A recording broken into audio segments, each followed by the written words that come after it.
Dans un monde rationnel, banal et prévisible, rien n'est plus intriguant, rien n'est plus fascinant et angoissant que le sentiment de mystère qui nous envahit lorsque nous faisons face à l'inconnu. Le 5 avril 1925, un visiteur se présente à une demeure cossue du boulevard Anderson dans le quartier de Westgate à Winnipeg. L'homme participera à l'une des plus étonnantes expériences sur la communication avec l'au-delà.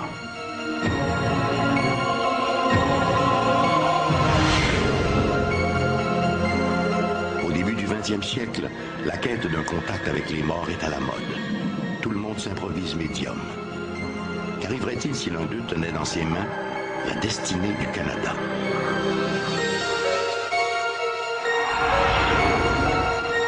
En 1972, des chercheurs de Toronto créent un fantôme imaginaire, nommé Philip. Et bientôt, Philip prend le contrôle de leur expérience. À la moindre rumeur de fantôme, journalistes et amateurs se précipitent sur les lieux des présumées apparitions. Mais peut-on filmer un fantôme? Une équipe locale aurait-elle réussi ce scoop incroyable? Ici Michel Dumont. Bienvenue à Dossier Mystère.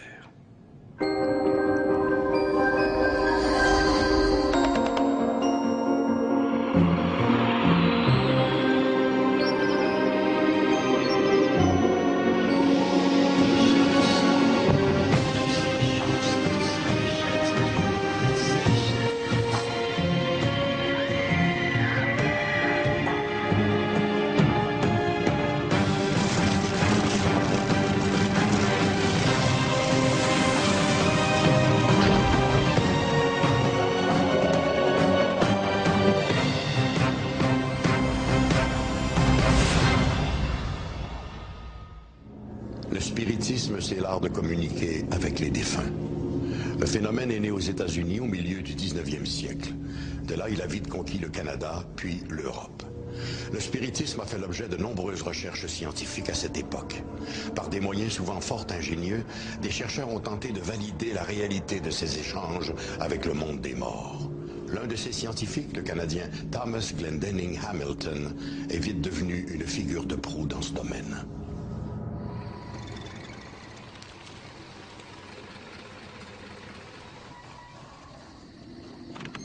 La soirée est encore jeune lorsque la voiture s'immobilise devant une chic demeure du boulevard Anderson, dans le quartier huppé de Westgate. Il s'agit d'un cottage à 2 étages de style hollandais, une parfaite maison de bourgeois.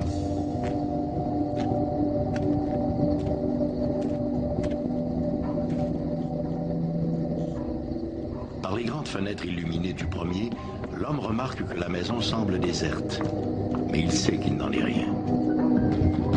En fait, il y a peut-être plus de visiteurs dans cette maison qu'il n'y a d'invités.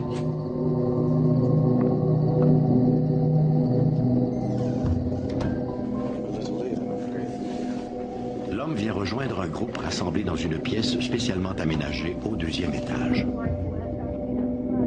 Des hommes et des femmes sont assis sur des chaises, formant une sorte de fer à cheval. Dos aux invités, une quinzaine d'appareils photographiques. Leur objectif braqué sur le groupe. Tous les appareils sont reliés à un déclencheur à distance.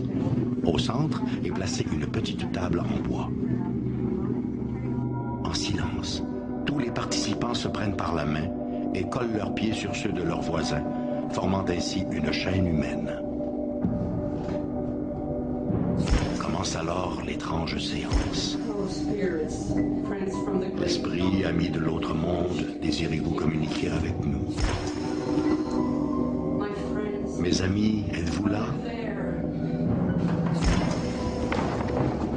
Soudain, un bruit se fait entendre, celui d'un meuble mal ajusté qui vacille sur ses pattes. Finalement, dans l'éclair du flash, c'est l'étonnement.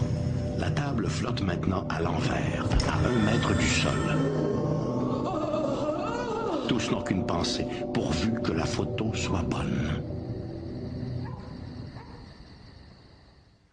Au lendemain de la Première Guerre mondiale, alors que l'on enterre quelques 8 millions de victimes du conflit, l'intérêt pour les recherches psychiques et communication avec l'au-delà connaît un regain sans précédent. En France, l'Institut Métapsychique International se livre à toute une série d'expérimentations sous les directives du docteur Charles Richet, prix Nobel de médecine de 1913. Au Canada, c'est aussi un médecin, le docteur T.J. Hamilton, qui va devenir le fer de lance de cette recherche controversée. Le docteur Glenn Hamilton est un personnage fascinant. Il est né en Ontario et s'est établi au Manitoba où il est devenu médecin. Sa carrière a été très riche. Il a été membre du corps législatif du Manitoba et est l'un des responsables de la faculté de médecine de l'Université du Manitoba. Durant les années 1930, il était aussi sans doute le plus célèbre chercheur canadien en parapsychologie. Un ami à lui, le docteur Allison, qui était attaché au département d'anglais de l'Université du Manitoba, s'est rendu aux États-Unis pour y voir une femme qui, par le biais d'une planchette Ouija, disait recevoir des messages d'une défunte du nom de Patience Worth. Cette Patience Worth aurait dicté de l'au-delà toutes sortes de livres allant de la nouvelle à la poésie, et ce, à un rythme étonnant. À son retour, le docteur Allison a parlé de cette histoire à Hamilton. Je crois que c'était en 1918, et c'est probablement ce qui a allumé son intérêt. Thomas Glendinning Hamilton a commencé à s'intéresser à la recherche psychique après la mort de son jeune fils, survenu à la fin de la Première Guerre mondiale. Je pense qu'il a été incapable d'en faire son deuil et que cela a probablement contribué à éveiller son intérêt pour l'au-delà, peut-être pour découvrir ce qui était advenu de son fils.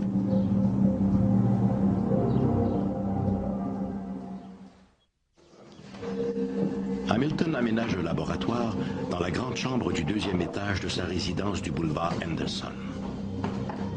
Il est plus que conscient de l'importance qu'auront les photographies prises lors de ces séances.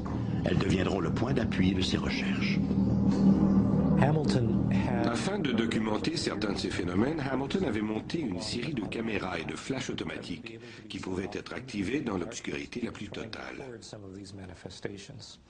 Il y avait là des caméras stéréoscopiques et d'autres placées de manière à couvrir certains angles ou à prendre des gros plans. Son idée était de photographier ces manifestations dans la noirceur. Au fil du temps, il a effectivement produit des clichés montrant des objets qui semblent jaillir de la bouche, du nez ou des oreilles des médiums. Ces éléments, ce sont des ectoplasmes, substances qui se dégageraient du corps des médiums et qui formeraient des parties du corps humain ou des objets divers. Durant les années 1920, Hamilton et ses collègues étudieront tous les phénomènes associés aux communications spirites, mais surtout les manifestations d'ectoplasme.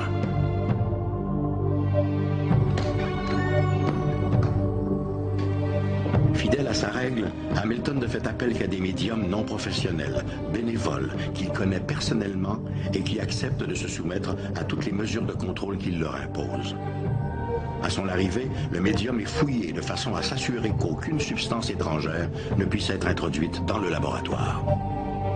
Ensuite, une fois dans la pièce, le spirit est invité à tendre les mains aux participants placés à ses côtés.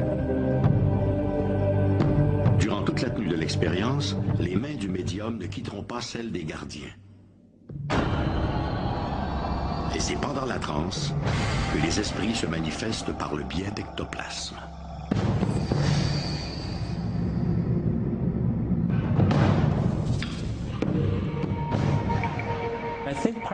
Je pense qu'une grande partie de l'intérêt vient des photographies elles-mêmes. Ne dit-on pas qu'une photographie vaut 1000 mots? Les gens croient ce qu'ils voient sur les photographies. Hamilton était un médecin, une profession qui lui assurait une position de choix dans la communauté et une aura d'honnêteté et d'intégrité.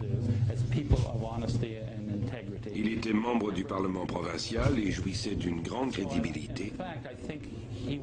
Le fait qu'il ait pu photographier l'objet de ses recherches et que ses clichés pouvaient être évalués indépendamment de lui légitimait son honnêteté. C'est ce qui lui a sans doute permis de faire ses recherches sans avoir à subir d'attaques personnelles. Entre 1928 et 1933, T.J. Hamilton organise des dizaines de séances du genre. Des invités triés sur le volet viennent des 4 coins du monde pour assister à ces expériences. Parmi eux figure le romancier Arthur Conan Doyle, le père de Sherlock Holmes, et le futur premier ministre du Canada, William Lyon Mackenzie King, venu s'entretenir avec le docteur Hamilton. Il n'y avait pas que des avocats ou des médecins qui s'adonnaient à ce genre de recherche. Dans les années 1930, même le premier ministre du Canada, William Lyon Mackenzie King, s'intéressait à ces phénomènes de survie et de communication avec l'au-delà.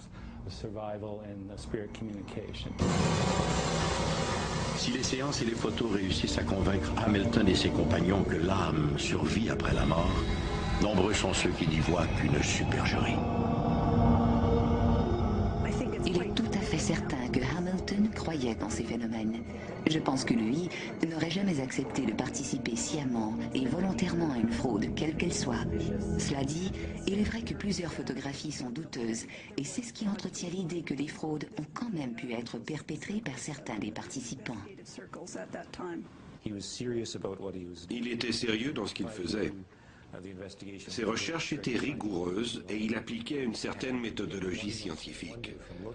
Pourtant, dans plusieurs cas, ces photographies montrent des phénomènes qui semblent fabriqués ou qui auraient pu être facilement fabriqués. On peut se demander pourquoi les participants étaient-ils autant convaincus de leur authenticité. À l'époque, tous les gens impliqués directement dans ces recherches étaient convaincus de leur authenticité et qui plus est le sont demeurés par la suite. 30, 40 ou 50 ans après ces recherches, les participants continuaient d'écrire de manière positive sur leurs expériences.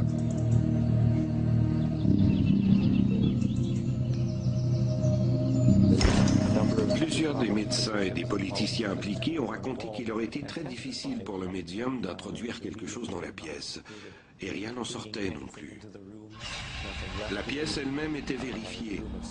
Et personne n'aurait pu y laisser quelque chose qui aurait pu être utilisé par la suite pour faire croire à une manifestation. Il y avait donc de nombreuses restrictions et une excellente méthodologie pour étudier ce qui se passait tout en éliminant la possibilité d'une manipulation. Hélas, la fraude ne peut jamais être tout à fait exclue. À la fin de chaque séance, un procès-verbal des événements observés était signé par chacun des participants. Il est donc peu vraisemblable que tous ces gens aient donné leur aval à de tels canulars. Les sceptiques affirment qu'il aurait été plus profitable de conserver un échantillon de ces ectoplasmes pour l'analyse, plutôt que de les photographier. De plus, comment se fait-il qu'aucun médium ne produise aujourd'hui de ces ectoplasmes si populaires jadis? Le phénomène des téléplasmes est très intéressant. À cette époque, c'était un phénomène très répandu, un phénomène à la mode, dirait-on. Dans certains cas, les téléplasmes présentaient des images de personnes ou d'objets. Aujourd'hui, les gens regardent ces photographies et les trouvent tout à fait ridicules. Aujourd'hui, nous cherchons davantage le divertissement. Au fil du temps, nous nous sommes tournés vers la radio, la télévision et plus récemment les jeux vidéo et l'Internet. L'idée de se réunir tous les soirs, semaine après semaine, pendant des mois uniquement pour produire ce genre de phénomène est tout à fait ennuyeuse. C'était si ennuyeux que plusieurs médiums travaillant avec Hamilton ont souhaité mettre fin à ces rencontres. Ajoutez à cela que plusieurs d'entre eux ignoraient ce qui se passait puisque les phénomènes étaient produits en transe, donc à leur insu. Je pense que le fait que des phénomènes comme l'écriture automatique, les ectoplasmes ou les téléplasmes puissent être facilement reproduits par des magiciens de scène a tiré un trait sur ce genre de démonstration, puisqu'elles sont trop faciles à truquer. Les gens demandent des preuves plus concrètes.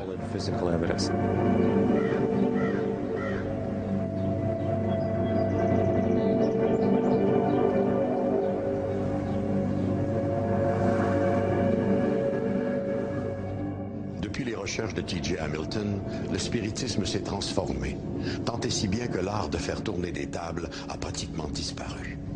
Aujourd'hui, les médiums canalisent directement les énergies de l'au-delà, d'où leur nom de channelers. Mais au fil des ans, une chose n'a jamais changé. Notre insatiable désir de garder ce contact privilégié avec les personnes disparues qui nous ont été chères. Un désir qui, à défaut d'être rationnel, n'en reste pas moins très humain. À la fin du 19e siècle, en quelques années, Le spiritisme est passé d'une croyance marginale à une activité bourgeoise à la mode. Parmi ses adeptes, il y avait des intellectuels et des artistes, bien sûr, mais aussi des têtes couronnées, dont l'influente reine Victoria et plusieurs personnalités de l'élite politique du temps. Dans la grande maison de l'avenue Laurier, à Ottawa, règne un silence inhabituel. Cette vaste résidence à 3 étages, qui généralement fourmille d'invités et de domestiques, semble pour l'instant tout à fait déserte. Ou presque.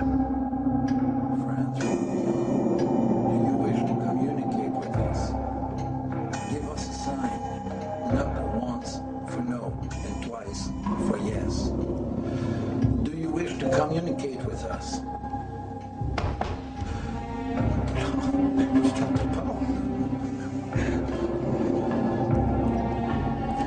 For several months, I've been thinking to resign from the Liberal Party.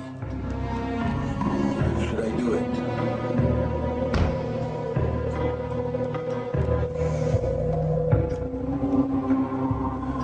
The unemployment is still very high, all across the country. Will the labor program proposed by Mr. Bennett change something?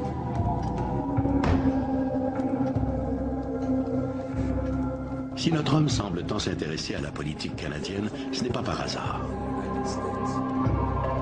C'est que notre réputé médium se nomme William Lyon Mackenzie King, chef du Parti libéral du Canada.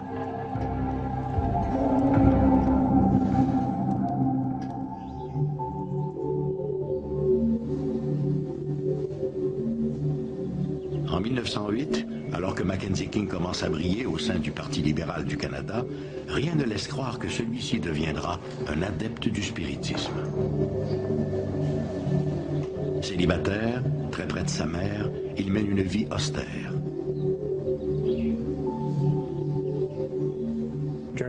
Durant la Première Guerre mondiale et juste après, la famille a commencé à se briser.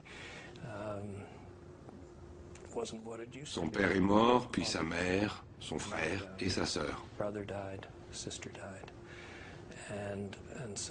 Cette famille, ce cocon, le seul dans lequel Mackenzie King se soit senti confortable, a pratiquement été réduit à néant. Il a commencé à se sentir très seul. La perte de sa mère, qui avait exercé une emprise considérable sur lui, l'a certainement angoissé, la perte de sa mère après son décès. Le spiritisme est venu combler un besoin important dans sa vie. I see some people just around you. There's a woman. An old woman. It was not unusual. Ce genre d'intérêt n'était pas si marginal. Et faut-il le rappeler, pour Mackenzie King, cela n'avait rien de contradictoire avec ses propres convictions religieuses. Pour lui, ce n'était qu'un autre véhicule pour communiquer avec un univers inconnu.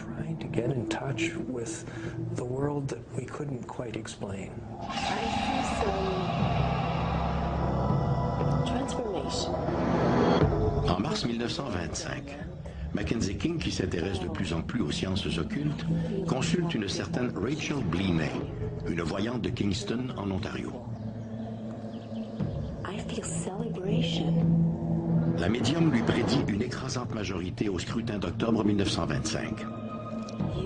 Effectivement réélu, King mettra toute sa confiance dans le pouvoir des médiums. Quiconque a jamais étudié Mackenzie King sait que l'important pour lui, ce n'était pas tant les messages, que le sentiment que ses proches disparus continuaient de veiller sur lui.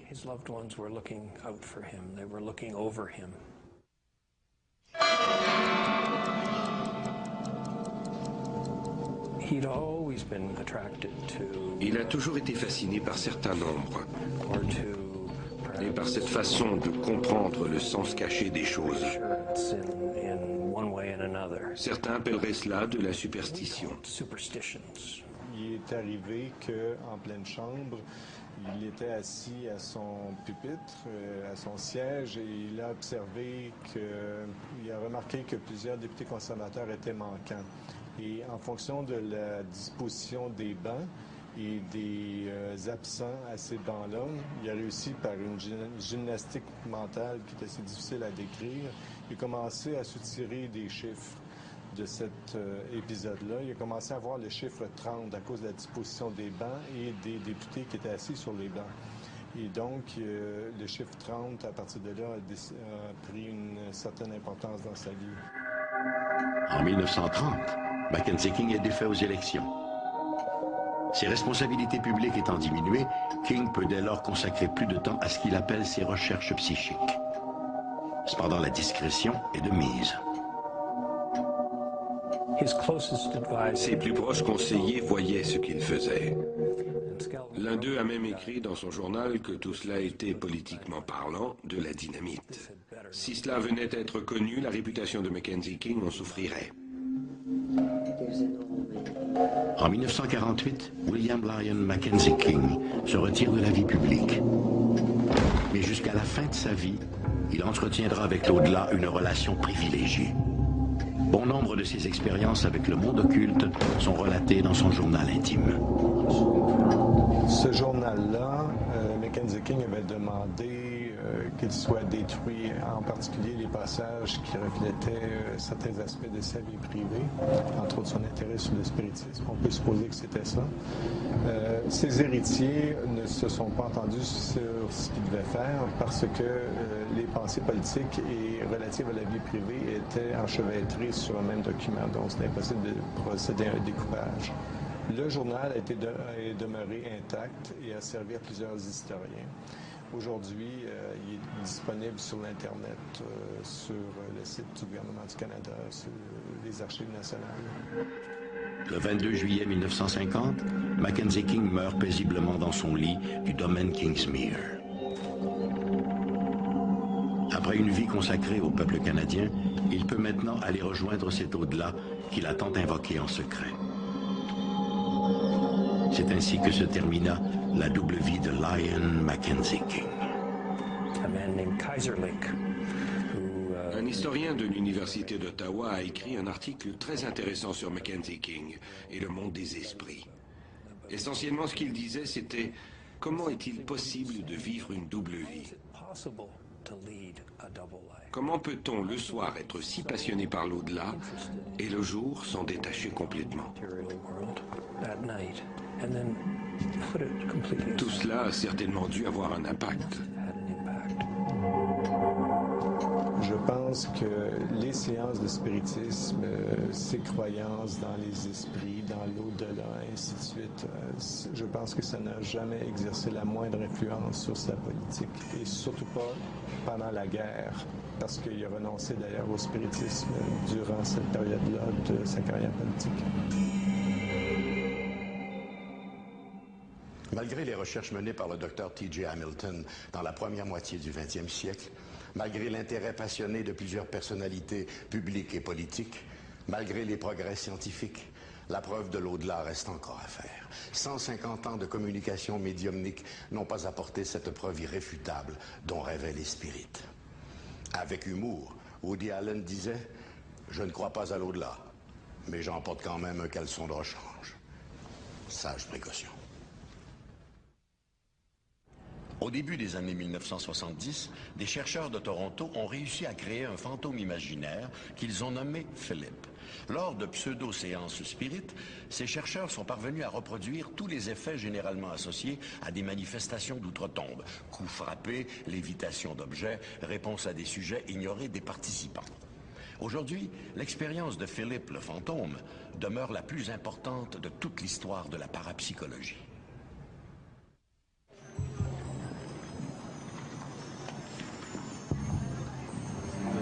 Dans les studios de la CTTV à Toronto, une expérience inusitée est sur le point de se dérouler devant les caméras. Les vedettes du jour, 8 personnes assises autour d'une table. Un peu en retrait, sur une tribune surélevée, 3 hommes prennent place comme observateurs. Il y a là le pasteur Lindsay King, le psychologue Joel Whitten et le docteur George Owen, directeur scientifique de la Société de recherche psychique de Toronto. Sur le plateau, un régisseur donne le signal. l'expérience peut commencer.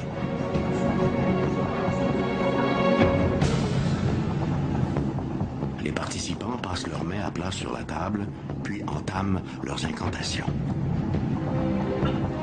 Are you there, Philip?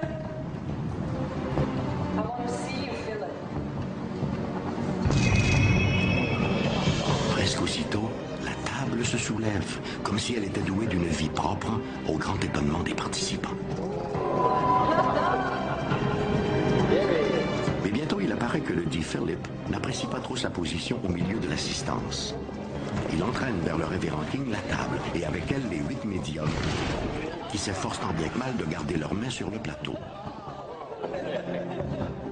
Une fois immobilisé, un des participants suggère à l'ecclésiastique de dire bonjour à Philip. Hello, Philip. Aussitôt, la table se soulève. Le seul problème, c'est que Philip n'existe pas et n'a jamais existé.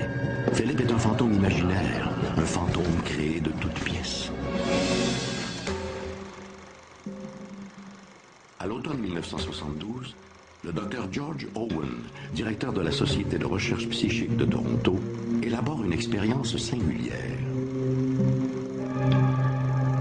George Owen était un mathématicien, généticien, qui était en Angleterre, à l'université de Cambridge, et qui s'est intéressé au cas de poltergeist.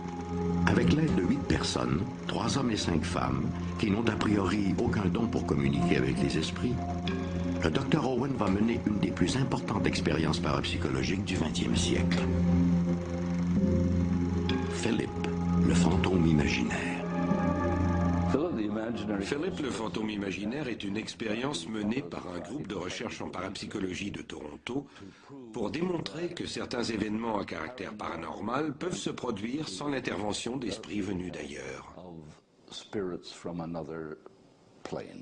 Il s'est aperçu qu'au lieu de privilégier l'interprétation spirit, c'est-à-dire que lorsqu'il y a des manifestations physiques sur les lieux, les spirites disent que ce seraient des esprits d'êtres décédés qui se manifesteraient, eh bien, lui a plutôt opté pour l'interprétation dite naturelle, c'est-à-dire que ce sont des êtres vivants qui, par des mécanismes qui demandent à être expliqués, eh bien, reportent leur énergie sur la matière ambiante. Le Dr Owen demanda tout d'abord au groupe des 8, comme il fut baptisé, d'imaginer un personnage, de lui donner un nom, un âge, un sexe et une nationalité. Ainsi naquit Philip, 30 ans, issu de l'aristocratie britannique, vivant au milieu du XVIIIe siècle à Diddington Manor, dans le Warwickshire, en Angleterre. Ils durent ensuite mettre Philip en contexte.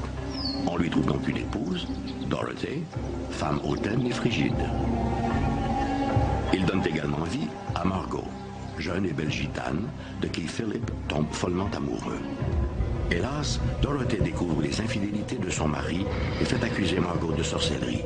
Celle-ci sera condamnée et mise à mort sur le bûcher. Philip, inconsolable, se suicide en se jetant du haut des remparts de Diddington Manor. Il n'a alors que 30 ans. De tous ces éléments biographiques, seul Diddington Manor tient de la réalité. Mais il n'y a bien sûr jamais eu d'occupant ressemblant de près ou de loin à Philip. Il leur a fallu plusieurs mois pour établir tous les détails de ce personnage imaginaire. Nous étions alors en 1973, si je me souviens bien. Et ce n'est que quelques 8 à 9 mois plus tard que l'expérience a vraiment commencé. Ils se rencontraient sur une base hebdomadaire dans un local de la société. Un endroit qu'on avait baptisé la chambre Philip. Cette pièce n'était utilisée qu'à cette fin. Autour d'une table à cartes, il y avait 8 chaises de métal occupées par les participants qui se sont rencontrés pendant près de 10 ans. Philip, are you there, Philip?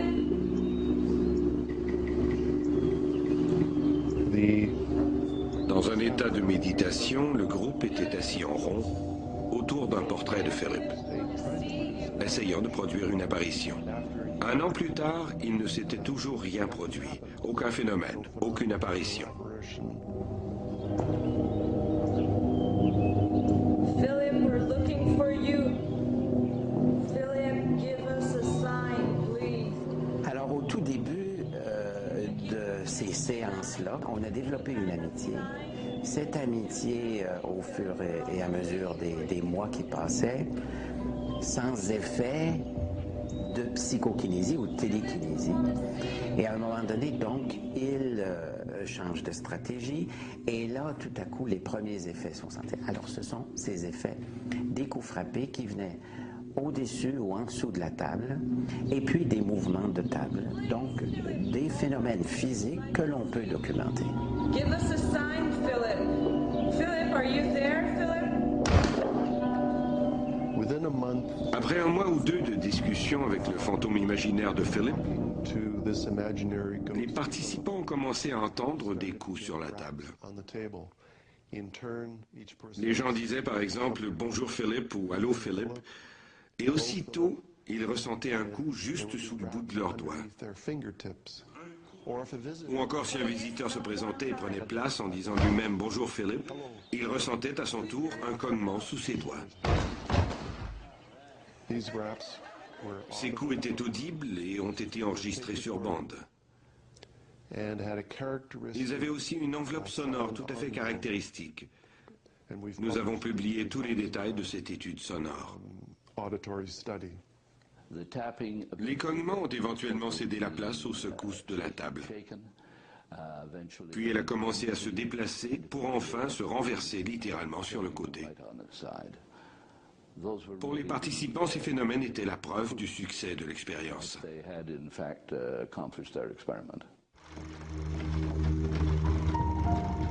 Les manifestations offertes par Philip sont bien loin des apparitions tant souhaitées. Mais tout de même, le groupe demande, Philip répond.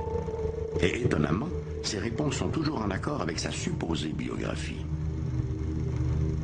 Au gré des séances, Philip devient de plus en plus entreprenant. Après les 3 coups frappés, voilà qu'il se manifeste en soulevant la table, la faisant valser sur 2 ou 3 pattes. Nous avons été très prudents pour éviter toute forme de manipulation. À plusieurs reprises, nous avons tenu nos soirées de glissade. Nous placions sous les doigts des participants des feuilles d'un papier très fuyant. Si quelqu'un avait alors essayé de pousser sur la table, ses mains auraient glissé sur le plateau à cause du papier. Il est clair que dans ces circonstances, les mouvements de la table n'étaient pas produits par quelqu'un exerçant une poussée. Dans d'autres cas, lorsque l'occasion nous était donnée de filmer l'expérience, nous placions 2 participants, l'un en face de l'autre. Si l'un d'eux avait soulevé les genoux pour faire bouger la table, on l'aurait vu. Or, il est clair que ce n'était pas non plus ce qui se produisait. Nourris et encouragés par des résultats aussi spectaculaires, d'autres groupes dans le monde ont tenté la même expérience avec d'autres personnages imaginaires. Ils en ont à peu près tous tiré des résultats analogues, mais sans plus. À ce moment-là, on s'est dit qu'on avait trouvé la stratégie où on allie en même temps donc la spontanéité, la rencontre à chaque semaine, et aussi un certain encadrement expérimental. Et là, on s'est dit, on a trouvé la recette pour provoquer à volonté ce genre de phénomène-là. Eh bien, on s'est aperçu que cette seule stratégie-là n'était pas suffisante, mais il fallait aussi beaucoup de ténacité de la part des participants. Il semble donc que l'au-delà ne soit pas l'unique réponse aux manifestations de soi-disant esprits. Par contre, près de 30 ans après l'originale expérience de Philip, les parapsychologues demeurent tout aussi perplexes aujourd'hui qu'ils l'étaient à l'époque sur les mécanismes générant ces manifestations. Il est intéressant de noter que la communauté scientifique ne s'est jamais vraiment intéressée à l'expérience de Philip, pas plus qu'à toute autre expérience du même genre. Pourquoi, je l'ignore. Je suis personnellement convaincu que nous pourrions tous atteindre un certain niveau d'habileté psy, si nous savions comment y parvenir. Il est vrai que la communauté scientifique est toujours un peu à la traîne derrière l'expérience humaine. Je pense qu'il n'y a aucune autre raison. Que ce soit du côté de l'école spirit, que ce soit du côté de l'école parapsychologique, on ne peut pas arriver avec des preuves scientifiques parce que la preuve scientifique implique que non seulement on puisse observer les phénomènes, les reproduire à volonté, mais ensuite qu'on puisse les expliquer, c'est-à-dire avoir une théorie qui nous permet ensuite d'en prédire l'émergence. Alors finalement, le dossier reste ouvert. Malgré l'abondante documentation qui existe au sujet de l'expérience de Philip, celle-ci reste méconnue du public. Pourtant, à défaut de nous renseigner sur l'au-delà, cette expérience remet en question toutes nos valeurs et nos croyances sur la nature profonde de l'homme. L'univers de notre esprit serait plus méconnu que l'au-delà? Le mot allemand « Poltergeist » signifie « esprit frappeur ». Pour les experts, les poltergeists désignent des manifestations inexplicables qui se traduisent par des coups frappés dans les murs et par des meubles qui se déplacent comme s'ils étaient poussés par des mains invisibles. En 1989, à Beauport, près de Québec, une maison de la rue Monseigneur-Gauthier est devenue le théâtre de phénomènes insolites de type poltergeist. Et tout comme pour l'expérience de Philip, des caméras ont capté ces événements. Mais s'agissait-il réellement d'un esprit frappeur? En ce matin d'août 1989, le temps est gris à Beauport, en banlieue de Québec. Pendant que la jeune Nancy se prélasse dans son lit, sa mère termine son déjeuner. Soudain, un bruit sourd, juste au-dessus de la tête de Nancy, ramène celle-ci à la réalité. Quelques secondes plus tard, un autre bruit, cette fois beaucoup plus violent, la sort définitivement du sommeil. À quelques centimètres de son lit, le mur est défoncé. L'adolescente est terrifiée. Le manège, qui dure déjà depuis plusieurs semaines, fait dire à tous les locataires de la maison que l'heure du déménagement vient juste de sonner.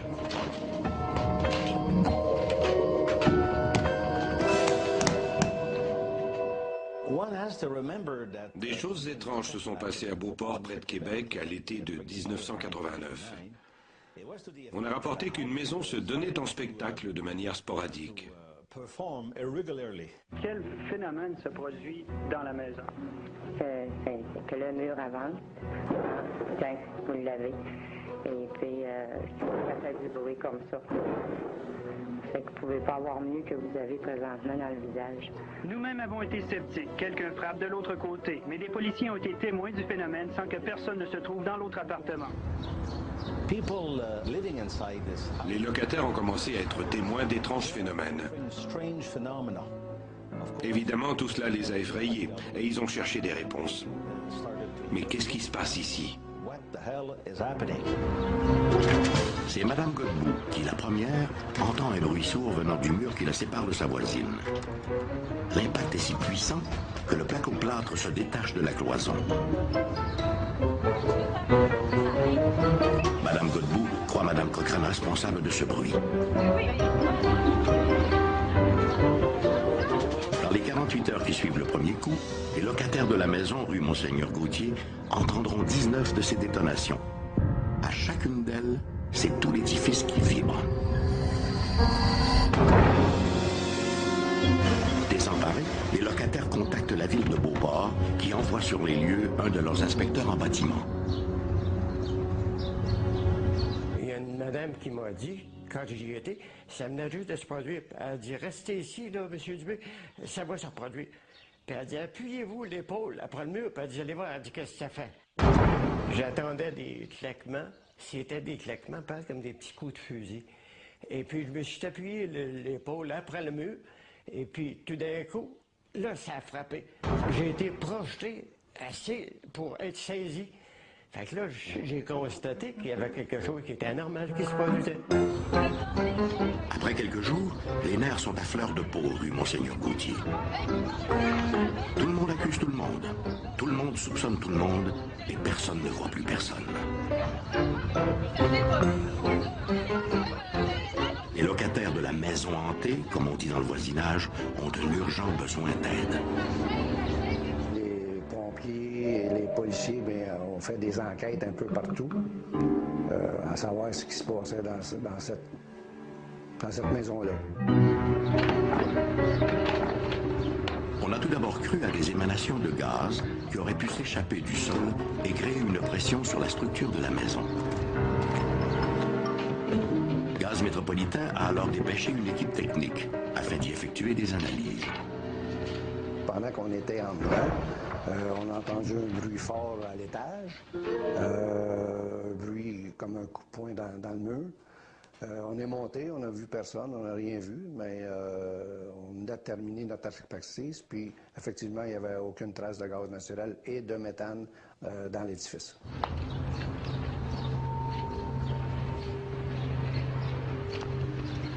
Une équipe de la télé locale, s'emparant du cas, a même filmé un ingénieur géologue qui, lui, soupçonnait le sol argileux d'être responsable de tout ce branle-bas. La cloison qui bouge est une cloison qui agit un peu comme une membrane et si elle bouge, c'est parce qu'elle a des secousses qui viennent des murs et non du toit. C'est ce qu'on appelle le tassement différentiel. La pression des murs sur la membrane proviendrait de l'effet d'assèchement du sol dû à l'absence de précipitation. Dans les jours qui ont suivi ce reportage, la région connut des précipitations abondantes, mais rien ne changea. De plus, si le sol avait été responsable de ces détonations, pourquoi les autres maisons du voisinage auraient-elles été épargnées? Si les maisons voisines n'étaient pas affectées par ces phénomènes, il fallait peut-être regarder l'année de leur construction, voir comment avaient été construites leurs fondations et aussi analyser leur sous-sol. Il y avait peut-être un énorme rocher sous la maison voisine de celle où ces manifestations étaient observées. Son soutien aurait pu être tout à fait différent.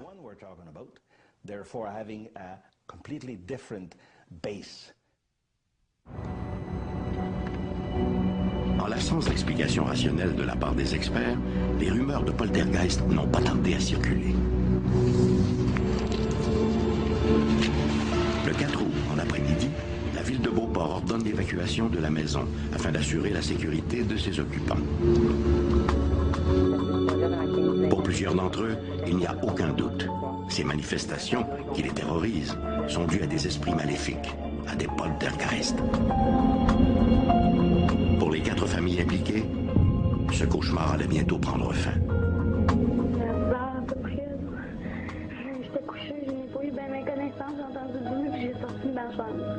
Tant que ce n'était qu'un mur qui était victime du phénomène, les autorités publiques toléraient la présence des locataires.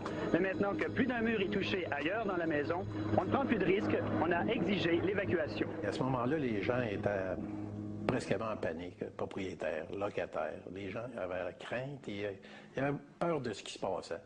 Et les gens ne voulaient plus rester là, ne voulaient pas coucher là ce soir-là. Durant le mois d'août, les locataires sont revenus dans leur ancien appartement afin d'y récupérer leurs effets.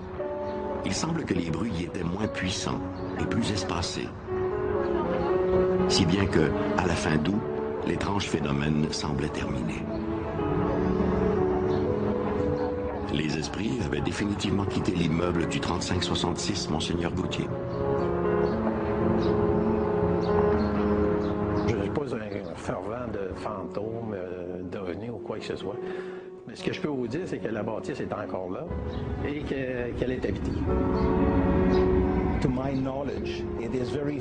Selon moi, il est possible que l'été particulièrement sec de 1989 soit en quelque sorte responsable du phénomène de Beauport. Un phénomène dont l'explication est probablement naturelle. Certainement pas surnaturelle. Lorsqu'il est question de manifestations d'outre-tombe, les chercheurs en parapsychologie s'identifient surtout à 2 écoles de pensée. Les survivalistes, qui croient que les poltergeists sont l'œuvre d'entités désincarnées, et les psychologistes qui, eux, au contraire, pensent que ces phénomènes ne sont qu'une simple manifestation involontaire d'un pouvoir encore inconnu du cerveau, comme semble le démontrer l'expérience de Philip. C'est un débat qui est à la fois mystique et scientifique. Notre âme contre notre esprit. Quand l'inconnu ébranle jusqu'à notre confiance en ce monde, notre imagination s'emballe. Mais les vrais mystères, ceux qui défient toutes les explications rationnelles, ne sont-ils pas une porte ouverte sur la véritable connaissance ?